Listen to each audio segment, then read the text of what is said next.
So this is a 1993 Yamaha 4-stroke, a 9.9, and I went to change the oil this fall, and there was quite a bit of water in the crankcase, and you can see that through this fill hole or pull out your dipstick. So I'm gonna tear into it. I'm guessing it's either the head gasket, which is back here. So this is where the valve cover is, and here's where the head gasket is. That I took off the thermostat already. Or it's in the exhaust manifold. So I'll start ripping into it and see what I find.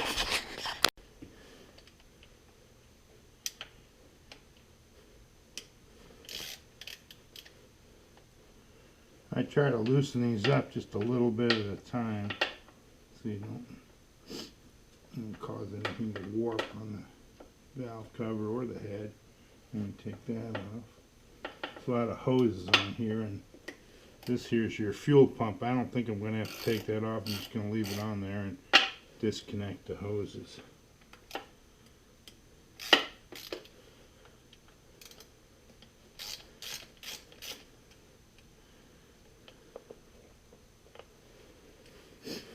Pull all those hoses off.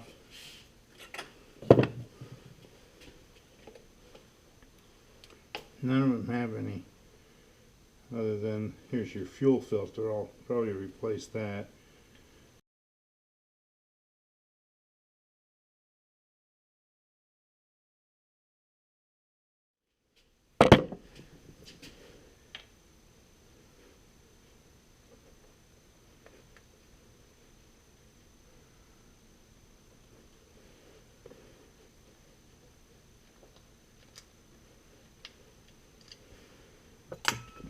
These are all 10mm bolts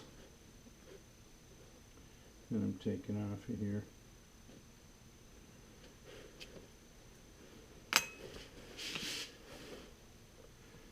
And while I've got this apart, I'll probably go ahead and check the valve clearance on these 4-strokes. Have they have a maintenance requirement that you adjust the valves periodically. I don't know.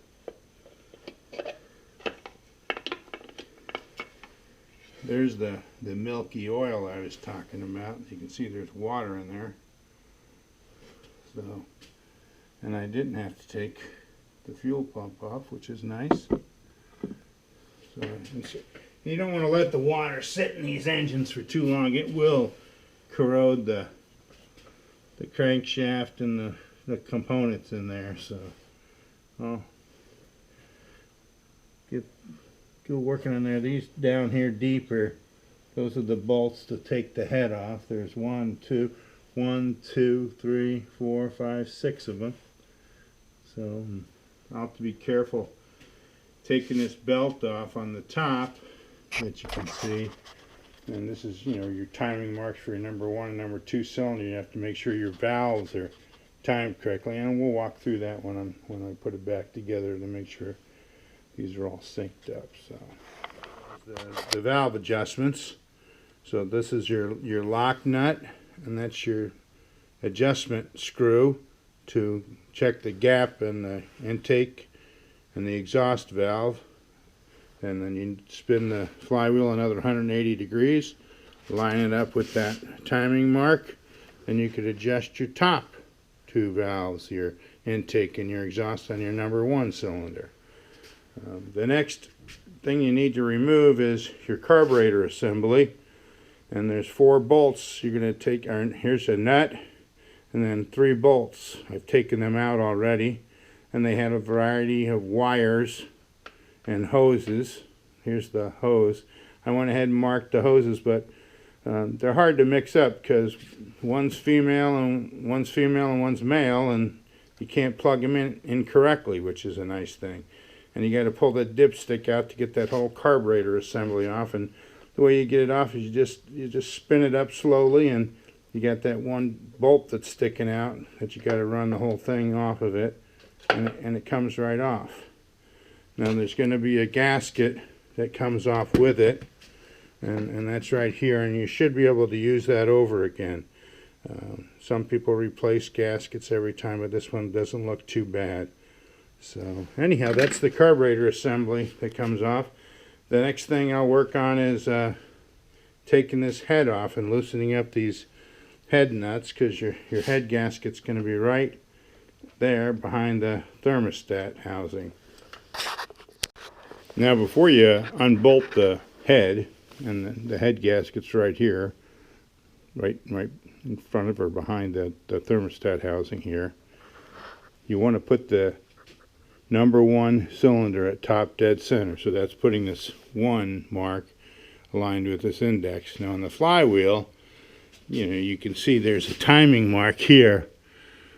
There's supposed to be a 0 on that flywheel. There's a 5, but I don't know why they don't mark it on 0. Both of these number 1 valves are loose. You can see that the cams, if you look at these cams closely, you know that they're in the low part, and that's why the valves are loose. So that's what you need to do before you start unbolting this head. And when you unbolt the head, you want to loosen the nuts in the opposite sequence that you tighten them, about a quarter turn each, and just do it real slowly, because you don't want to warp this aluminum head. It shouldn't be an issue, but I'm pretty careful taking them off, taking 1/4 turn off of each of these bolts inside there. There's 1, 2, 3, 4, 5, 6. They're 10 millimeter.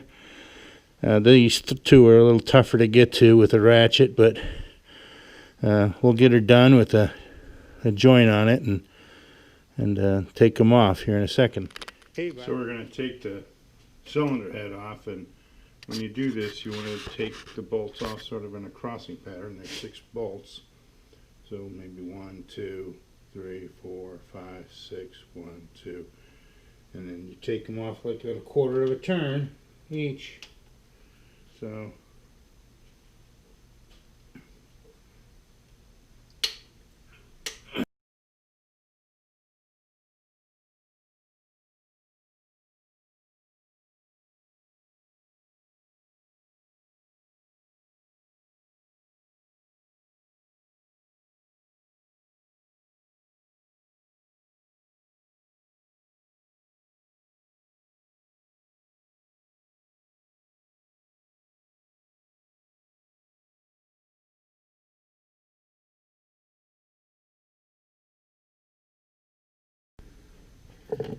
you can see those bolts in there that I'm taking out, and I've gotten them loose enough I can start pulling them out.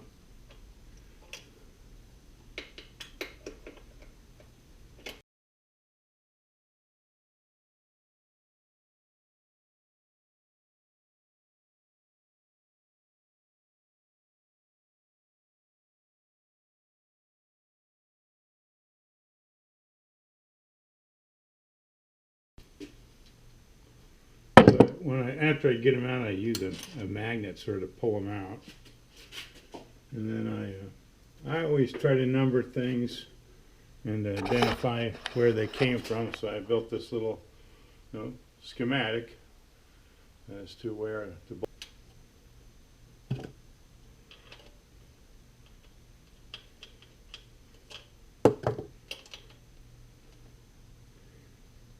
you can pick up those magnet sticks.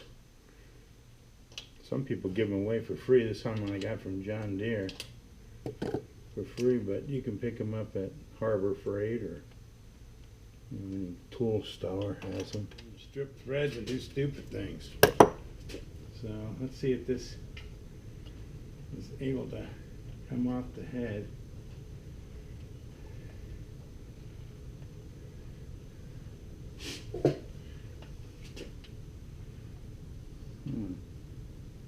Well, wait a minute, there's 2 more bolts back here.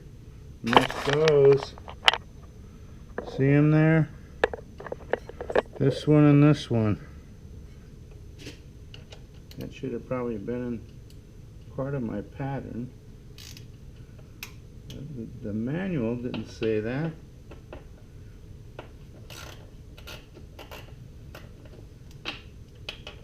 they weren't as tight, so I don't know what the deal is there.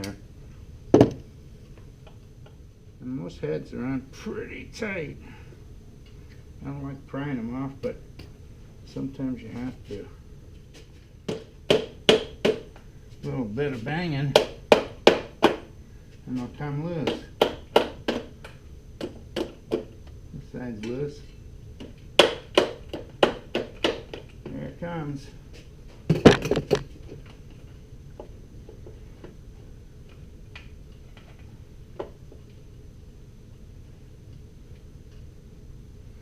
You can see down there it's pretty sticky. I got a gasket caught here. There's an O-ring in here too. But I'm hoping this is my issue here, is this head gasket was leaking.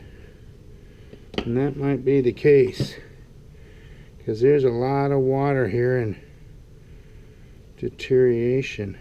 But anyhow, I'm going to clean up this whole gasket head, look this over pretty good, and probably maybe even take a little wire brush to these head, clean them up a little bit.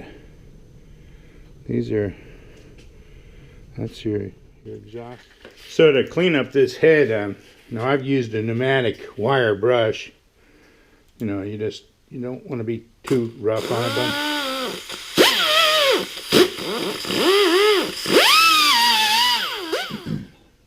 So while I was taking off this head, I decided I might as well go ahead and remove the exhaust manifold cover, which was right here. You can see it. And there's 7 bolts there.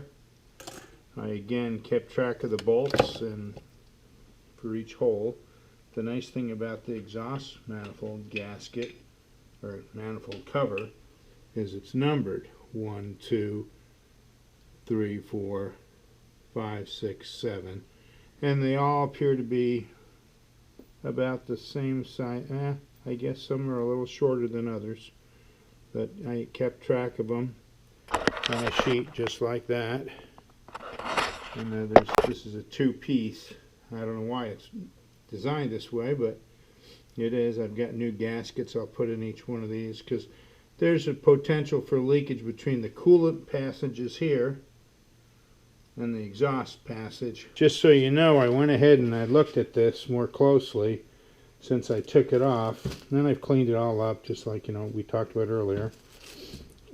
But this was also numbered, and I didn't see those numbers when I was looking at it, but you can sort of see the number 1 right there. And then over here is the number 2 right there. And then 3 there. And 4 there. And then 5 and 6. Remembering that this is the top and this is the bottom.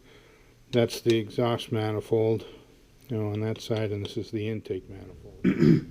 So I've cleaned off all the facings on both the exhaust manifold and the exhaust manifold cover. You know, there's 2 gaskets in here. Make sure you use the right gaskets. I like to use original Yamaha parts. So I've got them all finger tight, and in each of these bolts I put a little teeny bit of grease on them. There's water going through here just as a lubricant to prevent some rusting or seizing up later on. And you want to torque these at half the specs. The specs on these bolts are 12 Newton meters, or that converts back down to 8 foot-pounds. So you want to do them at 4 foot-pounds all the way around, starting, you know, 1, 2, 3, 4, 5, 6, 7. That bottom one, I'm not going to get a torque wrench on it because it's just too difficult to reach in there. So you want to just tighten them up at each one. It looks like I'm not going to get a torque wrench on that one either. So that's not good. It's a tight. And then I put the head on, this new gasket, slid it on there. Make sure you got your new O-ring at the bottom, as well as there's two stubs on here that you want to fit it onto, and then just hand tighten the bolt into there to hold it on, and then continue to put the bolts in the same sequence that they're numbered. So if you remember what I told you before, then the numbering sequence on these bolts is okay, this is the number 1 bolt, number 2 bolt, number 3 bolt, 4 bolt, 5 and 6. And you want to bring them down to half torque and then full torque. And the torque on these, the first torque is going to be in 11 foot-pounds, and the second torque is going to be in 22 foot-pounds. So I'm torquing them to the 11 foot-pounds. I had to use a knuckle to get it in there.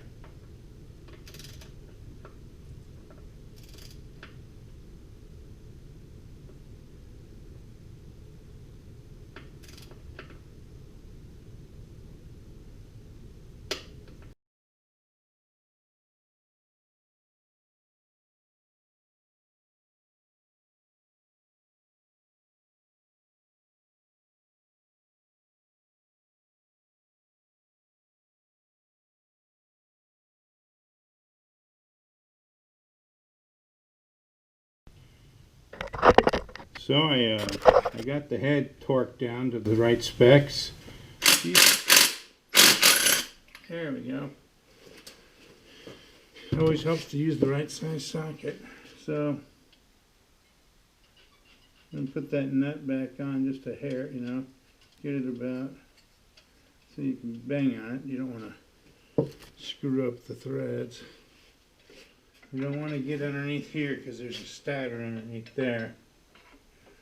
You just want to just get a little bit of lever on there.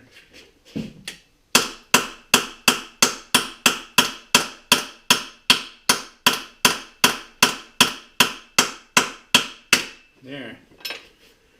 Then you just tap it while you're prying it. Take the rest of that bolt off.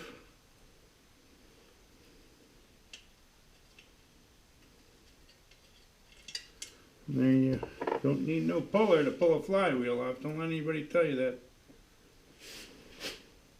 And there, you'll feel those magnets pulling on it, because this is all magnetic strips. And there's a Woodruff key. I'm going to check that out and make sure it looks okay without a puller. Hope that helps you guys somewhere down the road.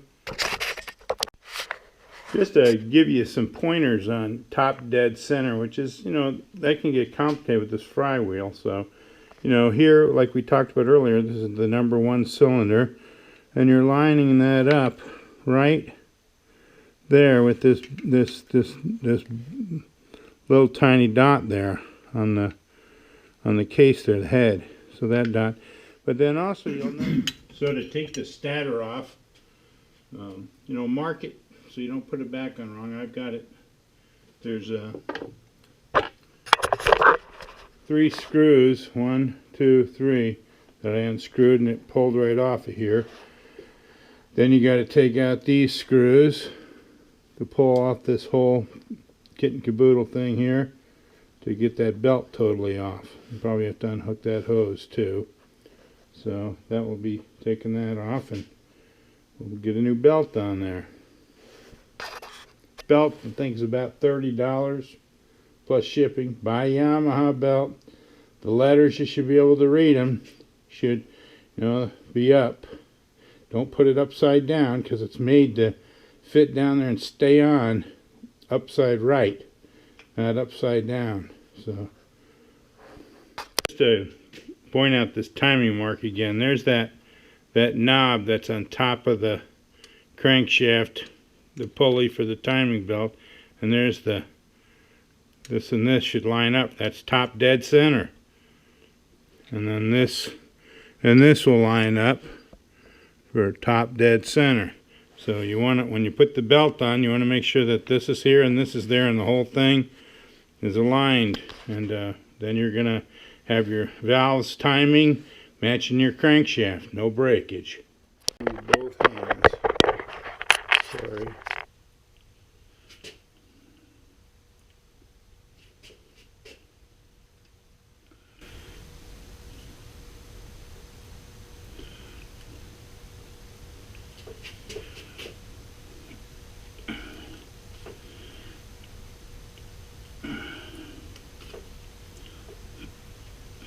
You can turn this.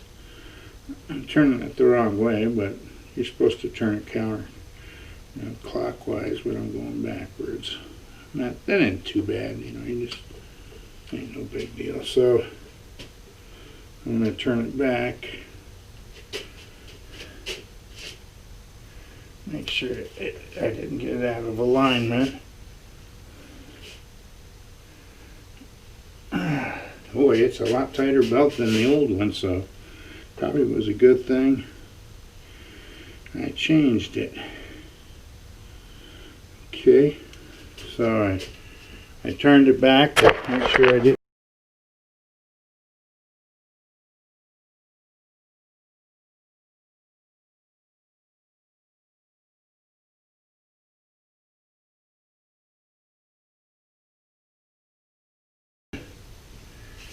Put this hose back on to the thermostat housing.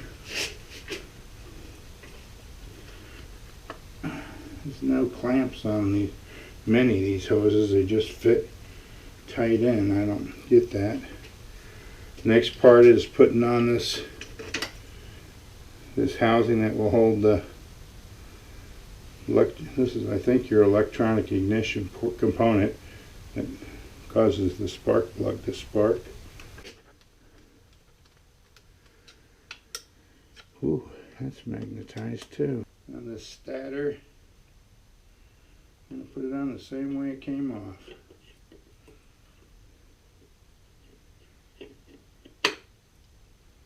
There's 3 screws.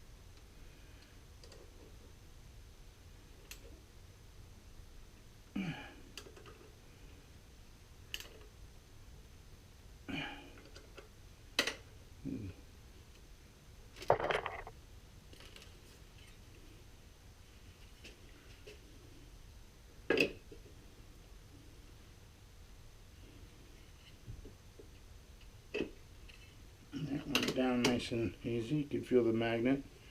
Put your washer on. And then I don't feel like this timing mark here is very well lined up with the pointer. They don't really tell you what 0 is on this particular flywheel. Well, I have just marked 0. Put it on by hand first. You don't want to overdo it with a fly.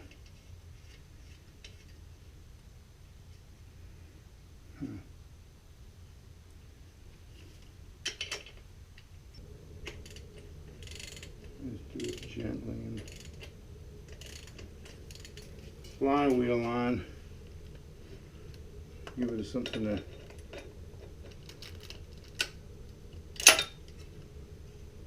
put it up against the starter so it doesn't spin. And we torque it. And this is going to be torqued to 75 foot-pounds.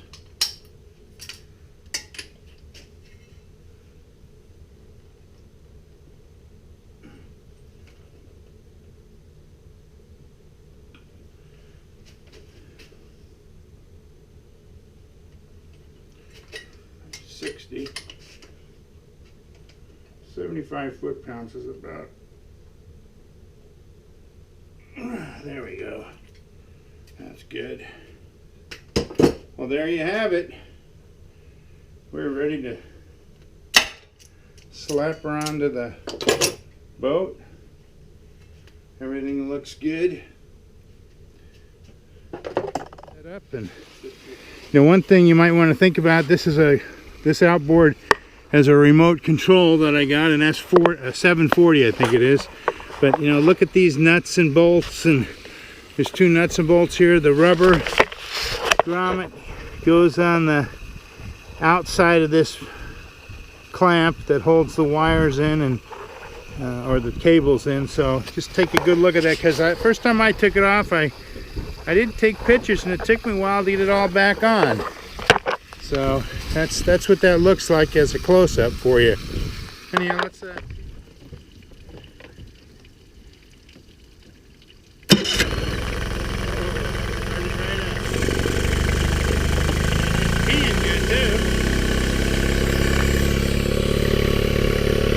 got a good stream coming out of here. Seems to be running better than it was before.